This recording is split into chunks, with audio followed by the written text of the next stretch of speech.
Game, it was a special one as the Hogs inducted former goaltender J.F. Rivard into the newly created IceHogs Ring of Honor. Rivard was the most prominent and successful IceHogs goaltender during the team's UHL era. Rivard played in Rockford's first 4 years of the team's existence and recorded the first Hogs win and shutout by a goaltender.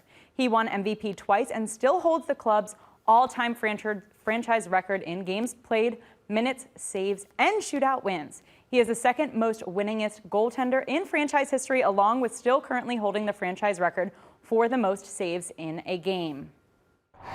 Very thankful for the IceHog and all the support and the encouragement and everything they gave me along the years. Good memories. I just remember the inaugural day, first game ever of the IceHog was just like incredible. All the fans were like crazy excited about the new team, and 25 years later they're still going strong. So every player wants to go to the next level and the next level, and for an organization itself to go to the next level, it's like proof that there's a winning combination, and I think Rockford really proved it along the years, and that association with the Blackhawks is like just awesome for the IceHog, but for the town of Rockford.